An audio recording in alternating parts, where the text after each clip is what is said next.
violencia, arrepentimiento y renovación. Génesis 34-35. Los capítulos 34 y 35 de Génesis nos llevan a uno de los momentos más oscuros en la vida de Jacob y su familia.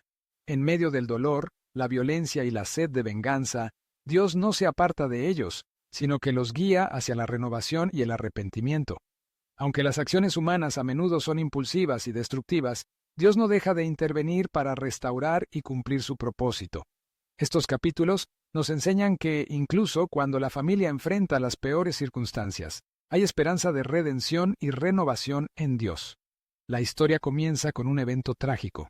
Dina, la hija de Jacob y Lea, salió a visitar a las mujeres de la tierra de Siquem, una región en la que Jacob y su familia habían decidido asentarse. Mientras Dina caminaba por la ciudad, fue vista por Siquem, el hijo del príncipe de la región. Siquem, al verla, fue tomado por una pasión incontrolable, y en lugar de acercarse a ella con respeto, la tomó por la fuerza y la violó. Sin embargo, después de este acto despreciable, Siquem sintió algo que nunca había experimentado. Se enamoró de Dina. Quería casarse con ella, y fue con su padre Hamor para pedirle que hiciera las gestiones necesarias con Jacob y sus hijos para que Dina se convirtiera en su esposa. Jacob, al enterarse de lo sucedido, se quedó en silencio, esperando a que sus hijos, que estaban en el campo con el ganado, regresaran. Pero cuando los hermanos de Dina escucharon lo que le había sucedido a su hermana, se llenaron de furia y dolor, porque esto no solo era una ofensa a su hermana, sino a toda la familia. Hamor y Siquem llegaron a hablar con Jacob y sus hijos, ofreciendo pagar cualquier precio para reparar el daño y hacer a Dina la esposa de Siquem. Prometieron paz y una relación de alianza, permitiendo que las dos familias se unieran y compartieran la tierra y los bienes. Los hijos de Jacob, en lugar de responder con sinceridad, planearon un acto de venganza. Les dijeron a Siquem y a su padre que solo podrían aceptar la propuesta si todos los varones de la ciudad se circuncidaban, para que así fueran como la familia de Jacob. Siquem, ansioso por casarse con Dina y convencido de que la oferta era razonable, persuadió a los hombres de su ciudad a aceptar la condición. Pero 3 días después de la circuncisión, cuando los hombres estaban doloridos e indefensos, Simeón y Leví, hermanos de Dina, tomaron sus espadas y entraron a la ciudad.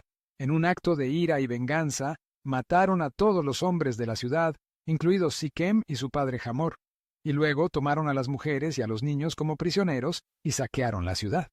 Cuando Jacob se enteró de lo que sus hijos habían hecho, se horrorizó.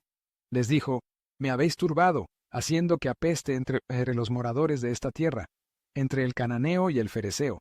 Somos pocos en número, y se juntarán contra mí y me atacarán, y seré destruido yo y mi casa». Génesis 34:30. Pero ellos respondieron con amargura: ¿había él de tratar a nuestra hermana como una ramera? Génesis 34:31. Esta historia nos muestra la devastación que trae la venganza y cómo una ofensa puede llevar a un ciclo de violencia. La reacción de los hijos de Jacob, aunque motivada por el deseo de defender el honor de su hermana, no hizo más que traer caos y peligro para toda la familia. Pero incluso en medio de esta oscuridad, Dios no abandona a Jacob. Creer en Dios es aprender a confiar en que Él puede traer justicia y sanidad sin que recurramos a la violencia o la venganza. Él siempre tiene un camino de restauración y redención, incluso cuando nosotros no lo vemos. Después de la tragedia de Siquem, Dios le habló a Jacob, llamándolo a dejar esa tierra contaminada por la violencia y el pecado, y a ir a Betel, el lugar donde Dios se le había aparecido muchos años antes, cuando huía de Esaú. Dios le dijo: «Levántate, sube a Betel y habita allí, y haz allí un altar al Dios que se te apareció cuando huías de tu hermano Esaú». Génesis 35:1.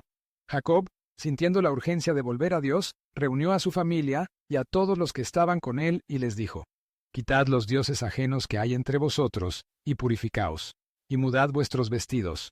Levantémonos y subamos a Betel, y haré allí un altar al Dios que me respondió en el día de mi angustia, y ha estado conmigo en el camino por donde he andado». Génesis 35:2-3. Toda la familia obedeció. Entregaron a Jacob todos los ídolos y pendientes que tenían, y Jacob los enterró bajo una encina cerca de Siquem. Luego, partieron hacia Betel, y Dios protegió a Jacob y su familia durante el camino. Aunque las ciudades vecinas habían oído hablar de la masacre, no los persiguieron, porque el temor de Dios cayó sobre ellas.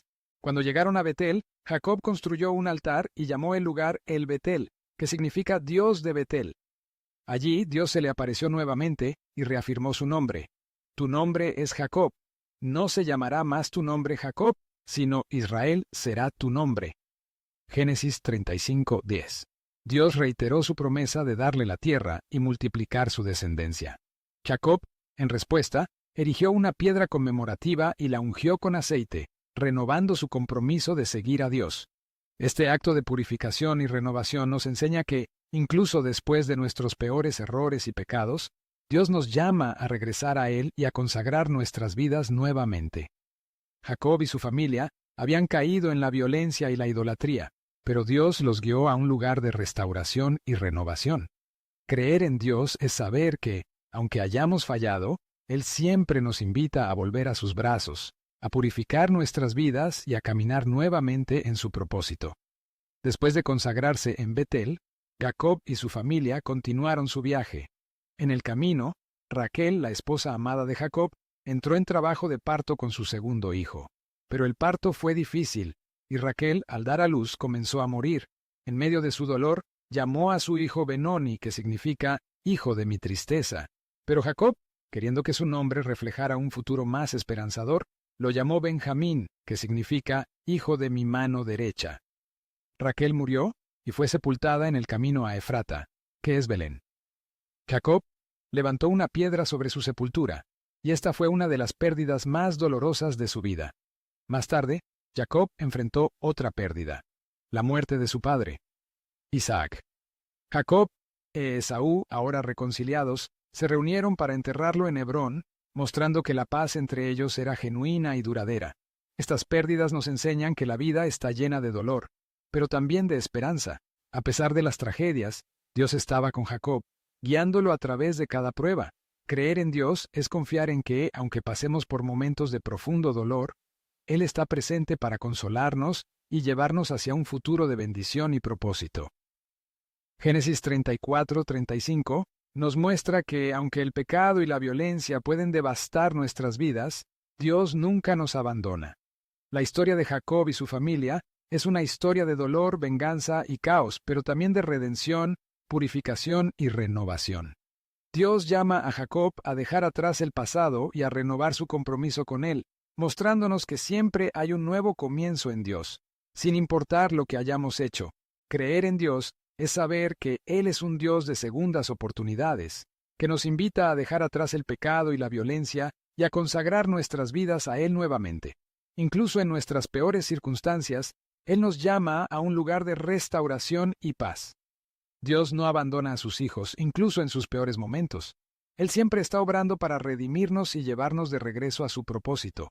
Hoy, más que nunca, somos llamados a confiar en su gracia, a purificar nuestras vidas y a caminar